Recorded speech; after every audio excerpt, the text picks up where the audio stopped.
5. We are well aware that our request is unreasonable. Intoned the scimitar-wielding man, his long blue hair tied into a ponytail, Lind, now the first leader of the official DKB, Dragon Knights Brigade Guild. But I need you to all understand this. Now that the top players in the game have been split into 2 camps, it is imperative that our 2 guilds eternally remain on good terms, working together in pursuit of defeating the game. Compared to the late Knight Diavel, who laid the foundations of the DKB, Lin's expression of speech were stiff and awkward, but there was a certain stateliness to him, as befitting a man who held his large groups over 10 days. The spiky-headed Cabal, leader of ALS, Einkrad Liberation Squad, the other official guild, was also on the stage. But unlike Lind, he was silent, sitting cross-armed and cross-legged in a chair. Even after Lind's speech, he sat, mouth twisted, but shut tight. Lind's words were not meant for Cabal, but the Scimitar Warrior's sharp gaze was not pointed at DKB or ALS, but the true outcasts of outcasts left over. The only beater who had publicly admitted his participation in the beta test. Me. About 5.5 hours earlier, our energy and motivation refilled after a nap in our lofty, and in more ways than one, in-room, Asa and I descended the long stairs, without racing this time, refilled our food and potions, and started all single quests available in Zoomfoot before leaving town. Not to return to the Dark Elf camp, but to get down to the dirty business of earning experience. Gaining experience in an RPG was practically a job, and each player had his own way around it. Most could be categorized as quests first and hunt or firsts. The former raced across the map, completing and turning in quests for bonus experience. The latter found camping spots with best monsters and spawn rates, killing them over and over for points. If anything, I was the hunt first types, but I started changing my way of thinking after the second floor boss battle. In the beta, the battle ended with Colonel Nato and General Baron, but the advent of King Asterios and his terrible lightning breath nearly brought our raid party to ruin.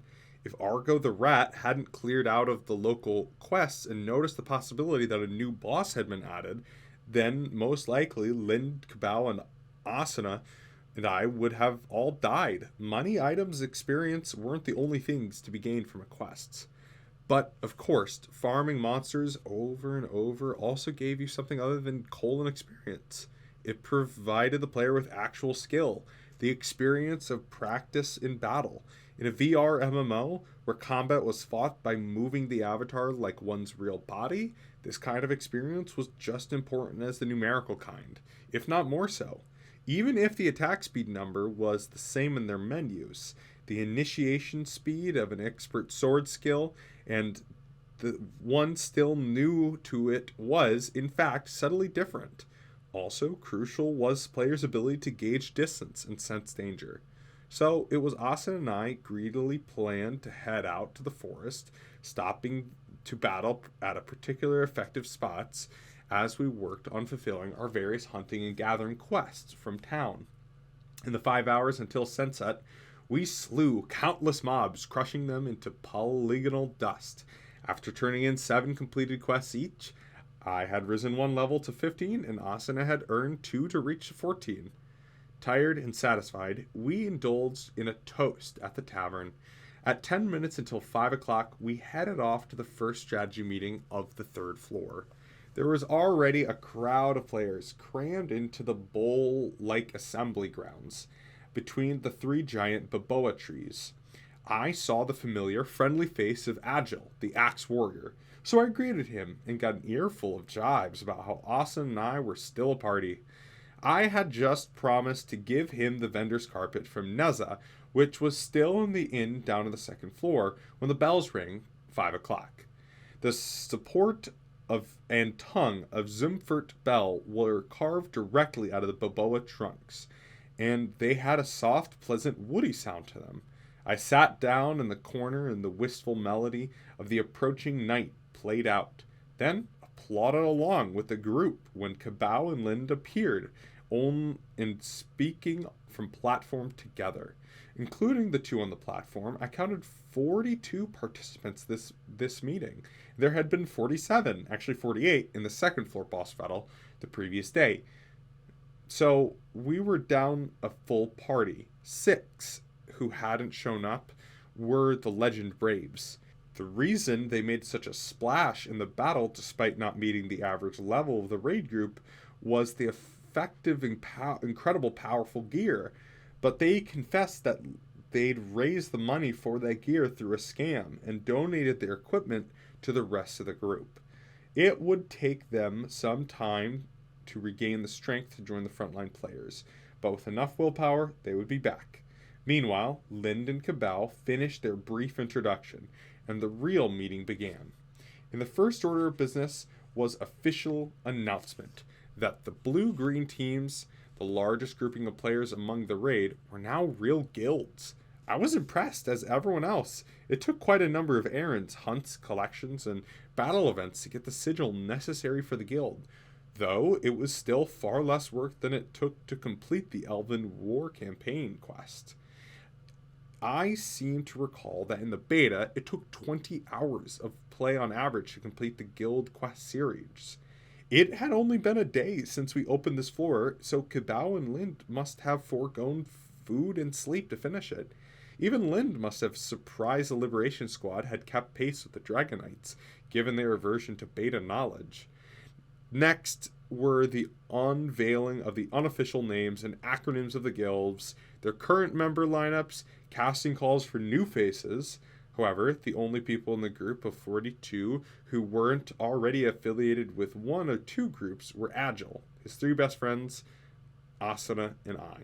I had no intention of joining either guild, of course, and Asuna said she wasn't interested either, and I suspected the same went for Agile.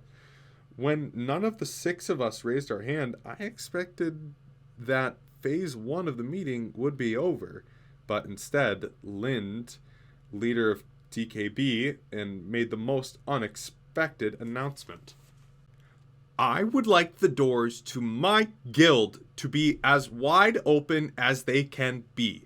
Our only requirement at this time is that the players be at least level 10. Cabal abruptly stood up next to him and shouted, "Level 9 for us!" A blue vein briefly pulsed on Lin's forehead, but he regained his cool and continued the speech. Everyone participating in this meeting who hasn't joined either guild should meet the requirements. So if you simply raise your hand, you will be gladly welcomed. However, there is one condition which applies to certain people. This was decided after discussion between me and Cabal. This time, it was Cabal's turn to look cross but resigned. At this point, I was still looking around, curious as to who would need special conditions.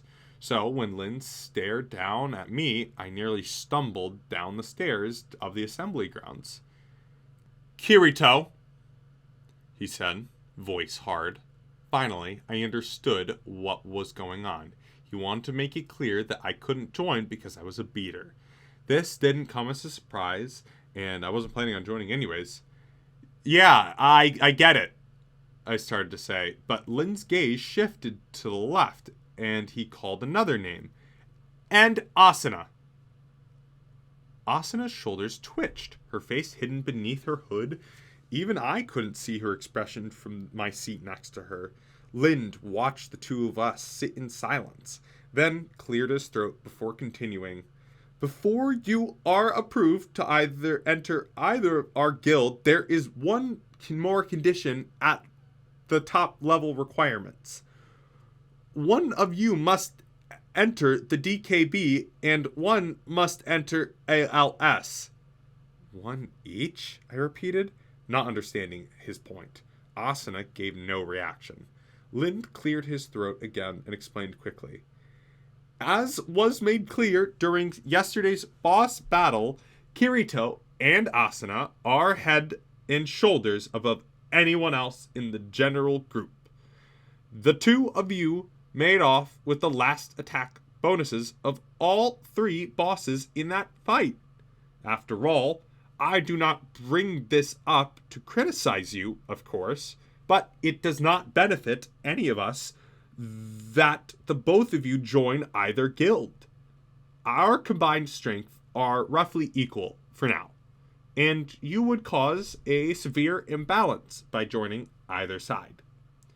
Cabal's forehead took on the bulging vein this time, probably because he took offense at the idea that their teams were equal for now. I listened to the explanation for the first guild leader in SAO without paying much mind.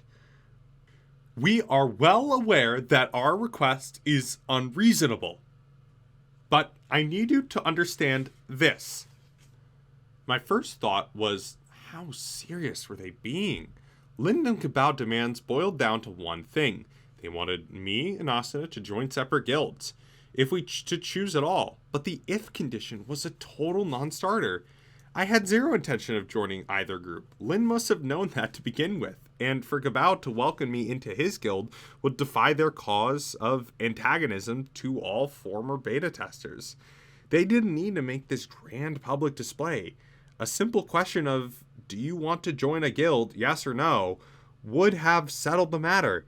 Instead, the members of both DKB and ALS whispered among themselves nervously, and Agile had his hands spread, head shaking with the folly of it all. Nothing about this reflected well on Lind. How could this decision possibly benefit them? My mind was full of nothing but question marks, but Lind seemingly wanted an answer, so I felt obliged to stand and speak. I have to say this after you said we were head and shoulders above the rest, but I have no plans in the future to join either guild. In fact, I figured that both of you would have expected this answer. Cabal snorted theatrically, and Lind seemed to falter self-consciously. But this familiar hard expression was back in the moment. I understand. By the way, may I ask your reasoning for explicitly choosing not to enter a guild under the circumstances? Huh? I wasn't sure what he meant or how to answer. By under the circumstances, he was referring to SAO's current state. Lind seemed to be assuming that creating a guild was the ideal solution for the current contradiction of aims of beating the game and surviving. Based on that premise, his point of view did not match mine, but I did not have the time to or obligation to explain my entire philosophy to him. It's not based on some grand explicit choice, it's just not my style. That's all. So you are stating that you have no intention of joining or leading a guild for the moment. Now it was my turn to grimace. Sure, you could put it that way. If I'm not going to be a guild member, I certainly don't want to be responsible for being a leader. That's what this is about. Something in what I said hinted at Lind's true intentions. He was trying to get me to make the very statement to a public audience. He wanted to crush the creation of a third guild forming before it could begin. But what a convoluted, silly way to go about that. Who was going to step up to join a guild called the Black Beaters? He could have just asked, are you going to make a guild, yes or no? Hell, if he'd simply ordered me not to start a guild, I would have happily agreed. On the other hand, I could understand that he was worried about the possibility that if I was excluded from the start, I might create my own guild out of spite. This cautious, roundabout way of doing things reminded me strongly of someone else, the original leader of the blue precursors of DKB. Diavel. 3 times before we fought the first boss floor, I received an offer to buy my Neilblade through Argo the Rat. The offers coming from Cabal, who'd been a lone wolf at the time, but Diovel, who was giving him the orders. Diovel wanted the last attack bonus on Ilfang, the Kobold Lord, in order to get a better grip on the reins of leadership. So he sought to remove his biggest obstacle, me, by buying my weapon away from me. Again, this was a very convoluted way to go about it. If he just asked me to let him have the last attack, I probably would have agreed. For a price, of course. I didn't think that Lind was aware of Diovel's machinations, either at the time or now. If I had the half consciousness and half imaginations of Diovel's ways that led Lind to pursue this strategy. Suddenly, I realized that he was still staring sternly at me from the podium. Even though it had been 10 days since we had first met, I feel like that this was the first moment I truly looked at him in the face. Lind always seemed blander, less distinct when put next to Cabal, but his sharp, slanted eyes had powerful strength behind them now. As far as I knew, he had never truly let his ugliest, most basic emotions explode outward in public, since that one occasion, when he demanded to know why I'd let Diovel die right after the battle with Ilfang. The next time I saw him, Lind had dyed his hair blue and donned the silver armor, just like the late knight, and assumed control of the blue group. Perhaps he chose that path out of respect for Diovel, or a feeling of rivalry, desire to surpass his mentor. Perhaps he actually wanted to be Diovel. That third option was going to be pretty tough, Lind, I thought. Diovel was a man of contradictions, someone who sought to lead the best players in the game, while hiding the fact that he himself was a beta tester. He was playing a role that could easily see him hoisted by his own petard. But that was also made him a strong, fascinating individual. It occurred to me that if SAO had not turned into a deadly trap it was now, he might have been a great PvPer. The name Diovel came from the Italian word of devil, Argo told me, but it was that reason behind his name choice that drove him to call himself a knight? I didn't know. Of course, and pretending that I did was a disgrace to his memory. At any rate, Diovel left Einkrad entirely without revealing a number of truths to his friends, and no one could fill his absence.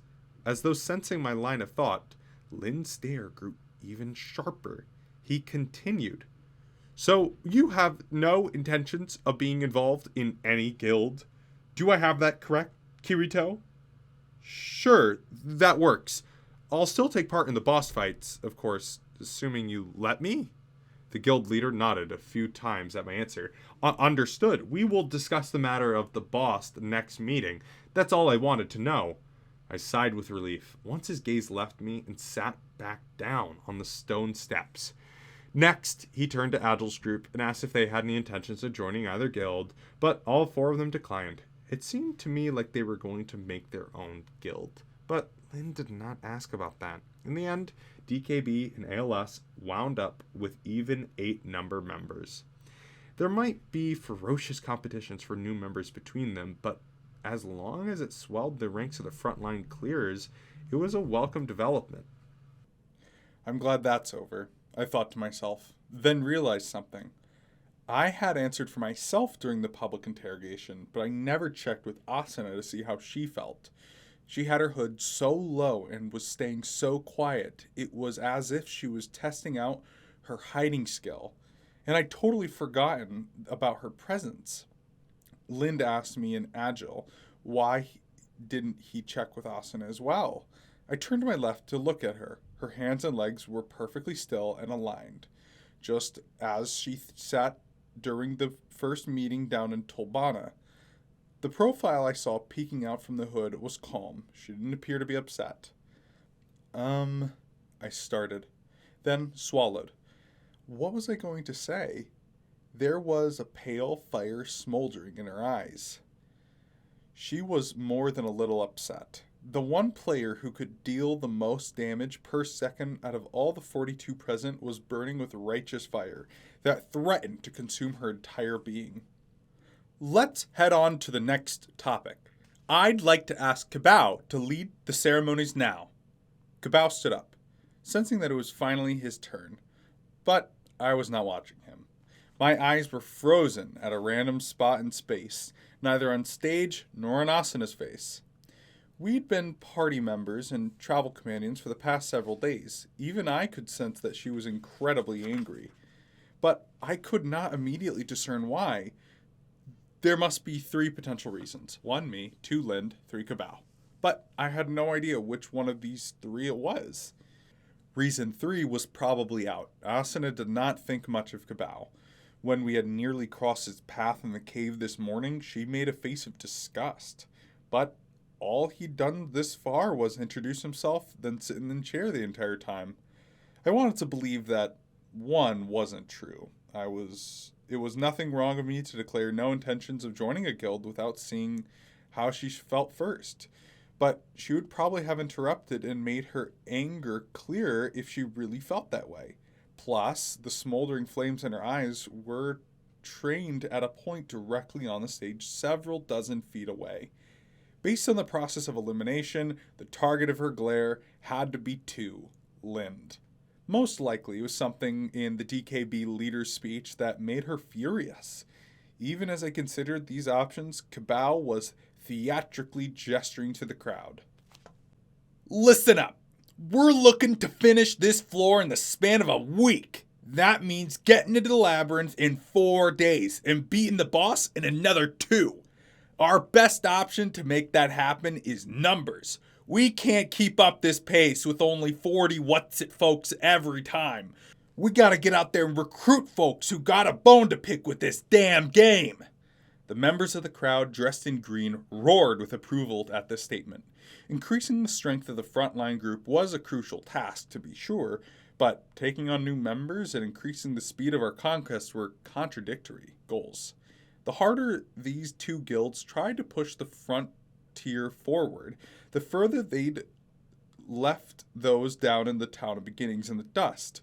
Orlando's Legend Braves had attempted upgrading scams specifically to close the stark level gap between them and the best players. But that aside, I had more pressing duty at the moment. I needed to prevent Asana from tearing Lind a new one. She was keeping herself under control for now, but the moment the meeting ended, she would leap up and confront him. The other DKB members would be furious, and it would be also close the books on her eligibility to join the guilds, which would gladly welcome her if she'd just ask. I tuned out Cabal's lengthy speech, turned to my left, and steeled myself to speak. But before I could get the words out, her voice emerged from the hood, strained and gravelly. You can't stop me. I've been able to resist what he says before, but this time he's crossed the line. I'm going to speak my mind. By this time, you mean how we'd have to join separate guilds? I asked, just to be sure. But Asana did not respond with a yes or no, probably because she thought it went without saying, and pressed on, her voice even harder. Whether I join a guild or not, who I hang around or with not are my choice. I might be able to put up with his pushy attitude and speeches, but I can't tell that deep down he believes it's his job to guide others and tell them what to do. He believes that giving people hard orders will ultimately be their benefit. He even believes what he's doing is some kind of self-sacrifice. I felt a cold sweat break out from my back. Even though I knew she wasn't talking about me, even if I caught wind that someone said these things about me, the withering criticisms would make me sulk in an inn-room for a week. But if Asana's remarks were accurate, then Lynn's convoluted scheme to prevent me from making my own guild wasn't meant to firm up his own leadership of the player base, but was an attempt to guide me into my proper place as a player. He thought that wearing a blue uniform and taking part in a frontline community would reform me. I would be reborn from shunned beater to respected member. That would indeed be overstepping the boundaries of his responsibility, but on the other hand, I felt like Asana might be overthinking things. She continued on as if hearing my thoughts aloud. I know how it goes. I've been hearing those words on the other side ever since I was a kid. I held my breath. Asuna almost never talked about her life back in the real world. In fact, this might be the first time. She described her motive for picking up her sword and leaving the town of beginnings. For me to be myself. I probably didn't fully understand what that phrase meant, but her resistance to Lin's orders meant they would prevent Asuna from being herself. And that had to be more important to Asuna than hanging around in an ambitious guild. However, even as I was lost in thought, Kibao's impassioned speech was reaching its climax on stage. He challenged us to set the next town as our goal for tomorrow and read the most important pieces of information from the latest edition of Argo's strategy guide. Even anti-tester Kibao was just barely able to accept the guides as trusted secondary sources. It felt awfully convenient to me, but if that helped justify Argo's position in being independent from the frontline crowd, that was a good thing. Still, it was important to prevent any situation which Asunas might draw the ire of the others. Kibao's speech was about to end, and she was preparing to offer Lind as soon as it finished. Asuna had qualities I didn't possess. She had the qualities of a leader meant to guide a great number of players. I didn't want to let her dash that possibility on the rocks by antagonizing the majority here at the very start of the game. Then again, I'd done that very thing right after the first boss fight. Suddenly I realized one very important truth and held my breath again. It wasn't a coincidence. This clash with Lind, the self-professed leader of the top players in the game, was inevitable. As long as Asuna worked with me, it was bound to happen at some point. I was a beater, and I used to store my knowledge from the beta to keep myself and Asuna as my partner gain a lead over the other frontier players. What was the chivalric Reaper at her waist if not proof of that fact? I felt disappointed and anger that I had just now realized this obvious truth, as well as the powerful doubt and hesitation. I bit my lip.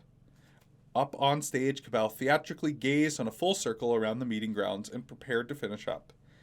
And that's why from now on, whichever guild spots the boss chamber gets the first call on the shots in the battle.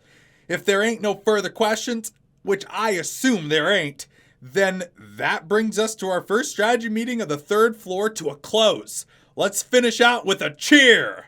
Seeing that Kibao had raised a defiant fist in the air, Lind reluctantly got to his feet.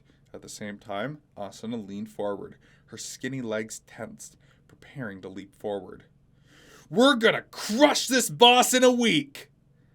Yeah! The crowd roared in response. I held out my left hand and clutched her wrist. Sorry, I have to.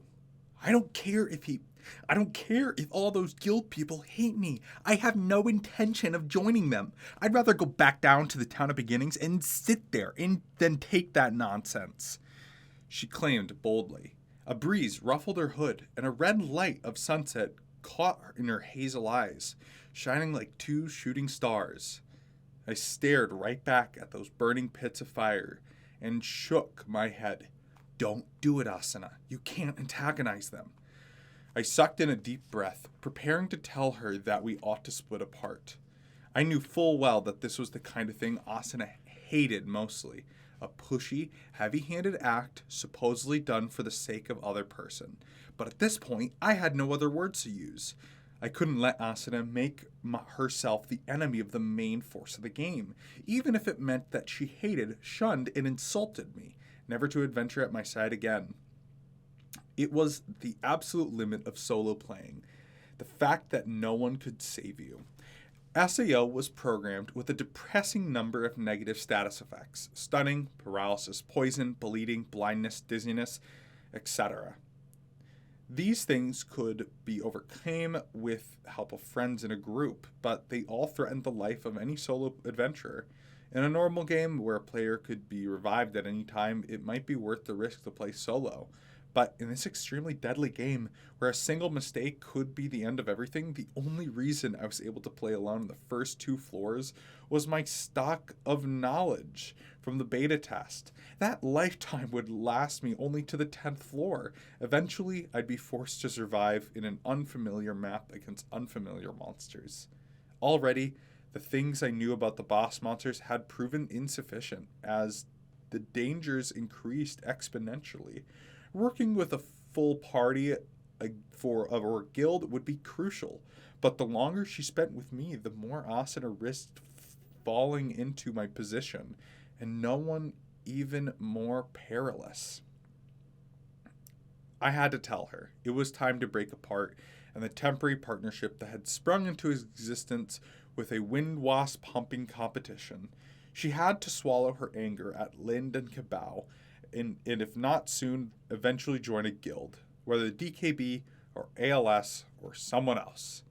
But it was as though my throat resisted the order to turn the air into my lungs into words. Asuna met my gaze in silence. Just seconds ago, her eyes had been burning red with rage. But now, they were filled with something else that defied my understanding. The other players in the square roared with enthusiasm, then broke off into smaller groups, chatted excitedly. Agile's group was seated in a wall in front of us, so no one noticed or interrupted our silent tension. But it was also couldn't last forever. I gritted my teeth and finally managed to make my stiff throat produce something. But what emerged was not what I expected in the least. If I died today, what would you do? Even though she couldn't have expected that question, her expression didn't change an ounce, as though she knew it was coming. Nothing would change. I'd still run as far as I could go. She paused, then asked, "And you? What would you do if I died?" Despite asking her that very question just seconds ago, I had no immediate answer. What would I do after Asuna died and all traces of her existence disappeared from Minecraft? I'd certainly return to being a solo player, but I couldn't imagine what I'd feel like after it happened. Again, very suddenly, I realized one simple truth. I was pulling Asuna away from the main group into a high-risk environment. Of that, there was no doubt. But there was only one reason I was doing that. I didn't want her to die. The first time I met her in the labyrinth on the bottom floor, I broke my personal rule and spoke to her because that feeling was my first instinct. I wished to see more of that shining shooting star linear and where it would go from here. That was the same sentiment that the core of my current attempt to keep her from snapping at Lind. Perhaps, rather than arguing about breaking up the team or joining guilds, I should say a simple statement. But once again, my throat had scaled itself shut. My bad habit of seizing up when it mattered most was nothing new. Ever since I left behind my very first friend Klein in the back alley of the town of beginnings, 39 days before, in fact, ever since I started living in my home city of Kabago, Saitama Prefecture, I'd missed my chance to say what truly mattered over and over. But now that I realized this, I prayed and fought, but my throat refused to turn the air accepted into words. Everything physical in this world was digital data. So it wasn't my real throat that had seized shut, it was my brain itself, my mind, connected directly to the nerve gear. Over years of experience, I'd shut down my own mental pathways. Just when the words I needed to say were about to evaporate into a sigh of resignation, I felt a faint voice squeak into my ear. "Kirito, if there's something you want to say, now is the time to do so, while you can. Your ability to do so makes you very fortunate." The quiet, beautiful whisper seemed to belong to a dark elf we'd left far behind in the depths of the forest. Perhaps I was remembering something she said at that tiny graveyard at the rear of the camp, late that night. Perhaps my mind was putting its thoughts into Kismel's voice all on its own. But that phantom voice did prod me onward. The words I'd given up for lost made their way out of my mouth bit by bit into virtual air. I don't want you to die. For an instant, Asuna's eyes grew wider. So please, just hold it in. It's quite possible that Lind and his guild might save your life, and mine, someday. Please don't think you'd rather die than be saved by him. At the very end, My voice shook pathetically, like a pouting child on the verge of tears. I looked down and finally let go of Asana's arm, awkwardly pointing forward. I saw most of the players that had descended upon the stage, showing off their weapons and trading collected materials. Adel's group of 4 were huddled tightly, conducting a meeting of their own, completely spent by the mere 4 sentences I'd spoken. I waited for my erstwhile partner's response. After about 5 seconds, she said simply, "I'll hold it in then." After that, I let out the air that had built up in my chest with a long, slow exhale. It could have been easy for Asuna to hold in the anger at having her strongest beliefs insulted. I wanted to respond to that, but there was no more words. I simply nodded. After a bit, I'd heard the whisper in my ear again. "You did well, Kirito." I had a grin at that. Really had to be losing it if I was imagining Kismel's voice in order to encourage myself. No. Wait. Hang on. Unless a number of other phrases circle through my brain. I slowly reached up to my right hand, feeling the supposedly empty space near my ear. My fingertips met a soft, squishy surface. We said brief goodbyes to Agile's team, headed out the rear of the meeting area, and quickly strode down to the main street, out of the town gate, another 100 yards down the road, out of the hearing range of Zoomfoot's bustle. I stepped just a bit off the path and into the darkening forest. Asuna followed me without comment, though skeptical look on her face demanded an explanation with a sudden move, rather than elaborate. I turned to an otherwise empty spot and asked, "Are you there, Kismel?" Asuna's eyes went wide with surprise, and she looked all around. For a while, there was no response but chirping birds and rustling of leaves. But it was broken by the sound of rippling cloth. A laugh emerged from the opposite direction of where I was looking. "So you noticed." I spun around, and just in time to catch sight of the dark elf whipping her long cape back. Even with her hiding status removed, the knight's tall form seemed to be melting into the dim shadows of the trees. Her onyx eyes glittered with mischief. "How could I not notice?" I asked, choosing not to note that she was the one who spoke to me. Until I heard that whisper in my ear, I knew I would have imagined Kismel had not stayed back at the Dark Elf camp, but used her cape hiding charm to make herself invisible so she could follow us the entire time. I just stared at the grinning Kismel. I didn't even know what to ask first. Asuna filled the gap. Kismel, how long have you been there?"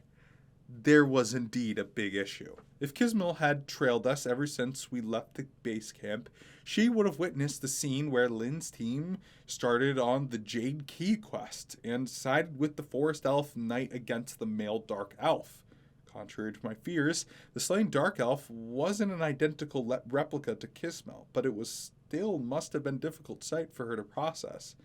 If she had been present while we watched, how did she interpret that sight? But Asuna did not share my apprehension. Like Kismel, she tossed her hood back and pressed the elf further, her face reddening. "Were you also in the room with us?" That was another major issue.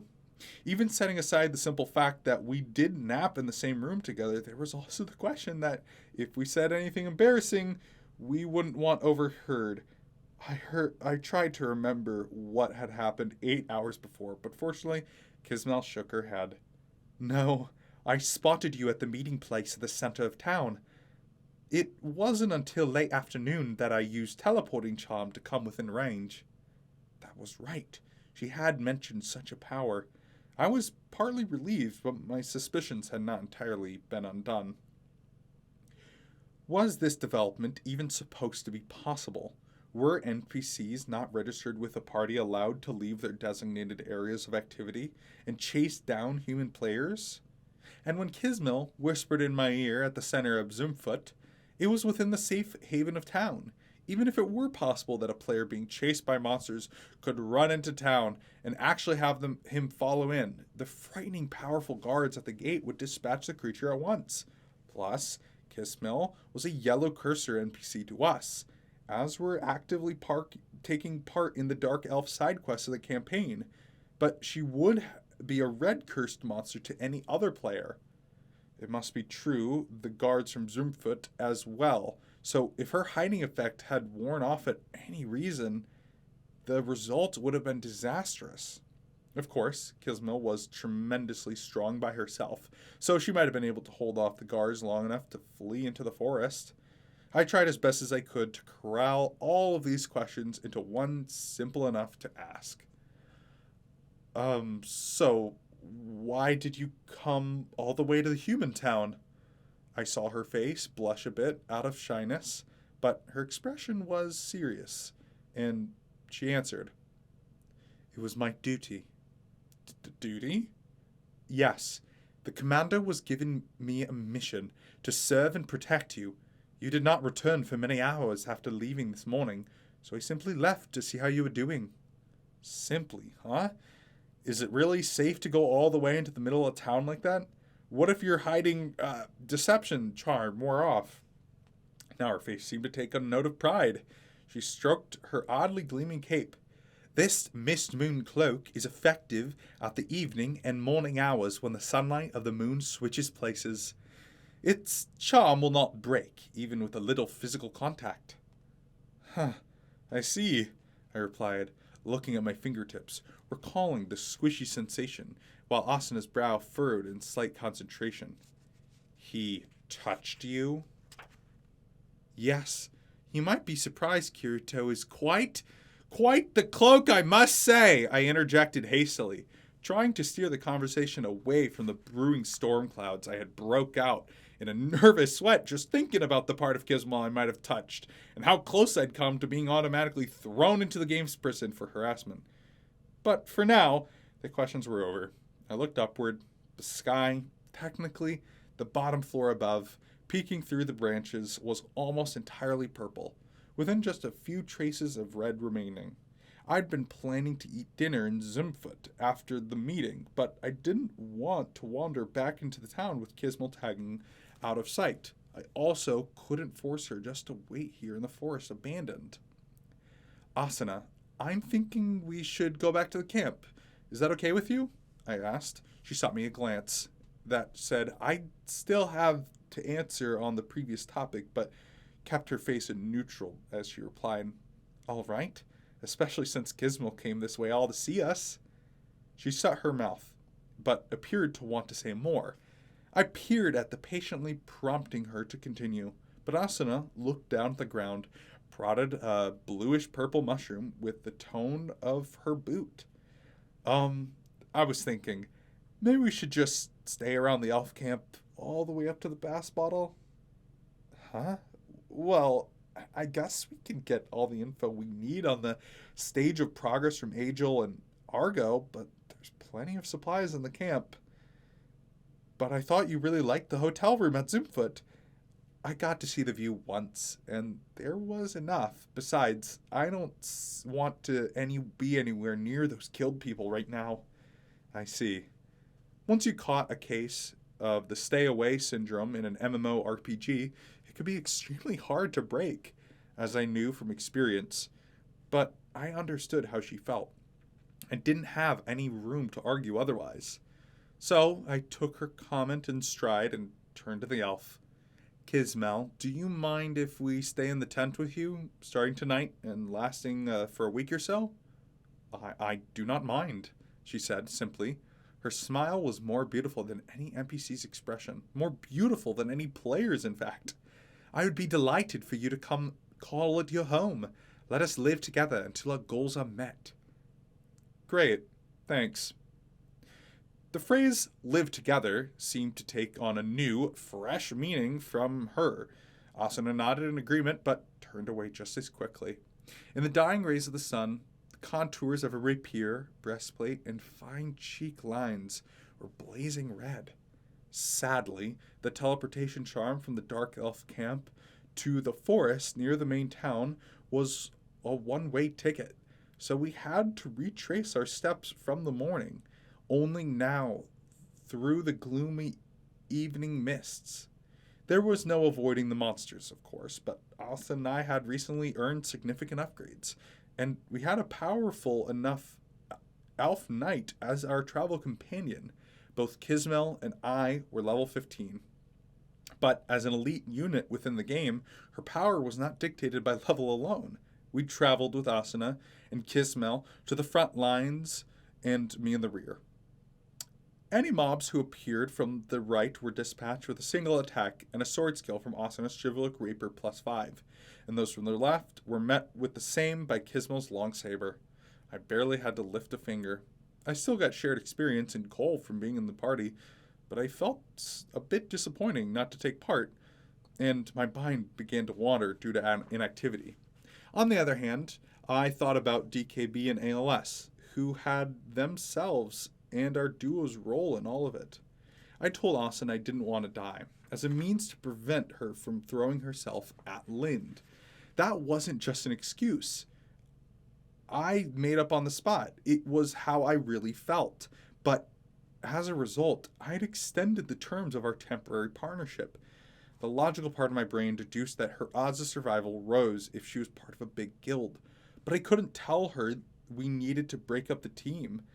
I still didn't know why the words caught in my throat. At any rate, I didn't take responsibility for my statement. I had to make her more powerful, to dedicate myself even harder to the tasks. I had to teach her more, not just her movement in battle, but her stats, the types of gear, and other knowledge of the game. That day marked a week since we teamed up on the second floor, and during that time, I'd held her to a simple stance. If she asked, I answered. Over and over, she demanded to know why I hadn't said something or other earlier. Perhaps in my resignation to the role of a beater, but now was the time to snap myself out of the passive attitude. But, on the other hand, the subconscious part of my mind grappled with something else entirely, the mysterious actions of Kismel, the NPC knight. What was she, anyways? It was beyond obvious she was not an ordinary NPC.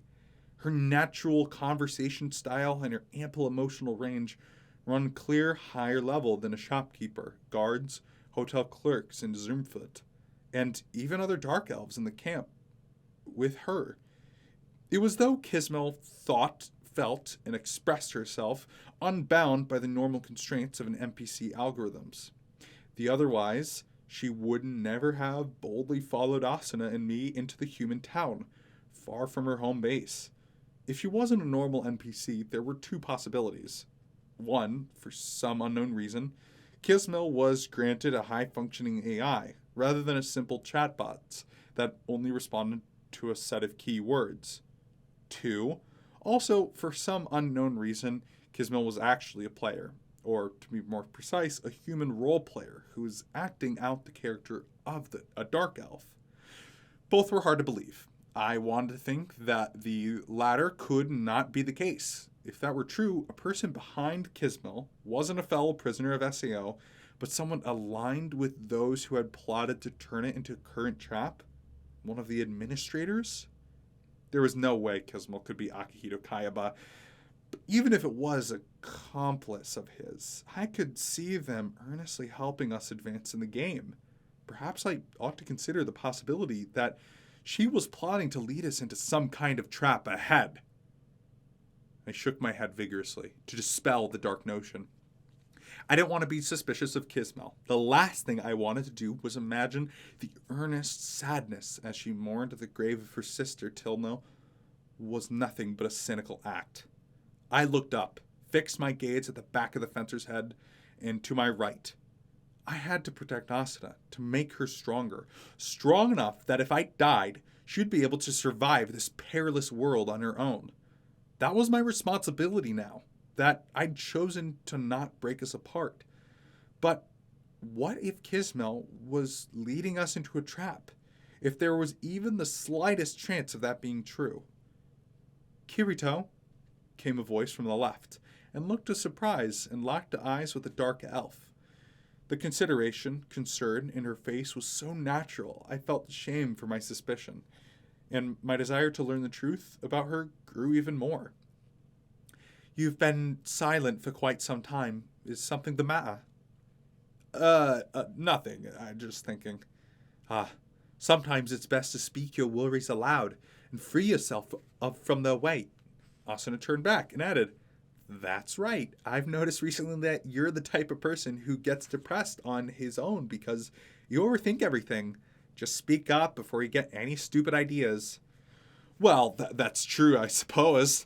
I glanced around, under my withering stares, but there was no escape. Yet I couldn't say things I'd been thinking. Instead, I put on an awkward smile, just as a lame excuse. Just thinking you're both so strong and handy to have around. What in the world would make you think so hard about that? Just thinking, which one of you I'd want to have as a wife. Wait, scratch that. Reload from a save point. My eyes darted around, looking for the load button. Asuna gaped at me in total disbelief, then sucked in a deep breath and bellowed, Are you really that stupid? Meanwhile, Kismel grunted in understanding without batting an eye.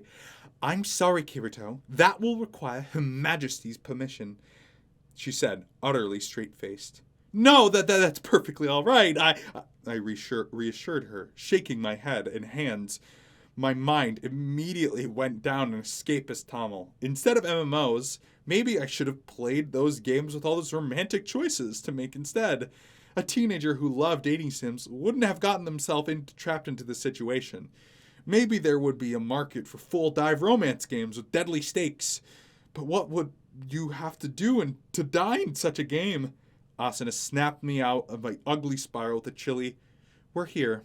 I nearly asked her where this was. I remembered that our little journey had a destination after all. Ahead, the thick forest opened up to a triangular flags, could have been rippling straight trailing mists. It was a familiar sight of the Dark Elf base. Biting back the refuel sigh in my own relief, I decided to forget that shameful display I'd put on just a minute ago and picked up my pace to catch up with the women. In the end, I left both the fighting and the navigation to the other two. It was not hard to feel like my stock had fallen during the trip to Zumfut to the camp, but if there was one thing I learned, it was nothing good came from moping on my own. Whether Kismel was an AI or human, it didn't change the fact that we helped her, and she helped us. I wanted to be around Kismel for as long as possible, and I was sure Asuna agreed on that point. That was all I needed for now. If progress continued in accordance with Kabao's challenge to the crowd, the boss battle against the third floor boss would take place in 6 days, December 21st. Until then, we'd accomplish as much as we could using this camp as our home. We'd continue with the campaign quest, acquire new armor, and upgrade it, increasing our skill proficiency and gaining information. There was a mountain of tasks to see to. When we passed through the narrow canyon of magical mists into the camp, I breathed a lungful of strangely scented air and told myself it was time to get cracking.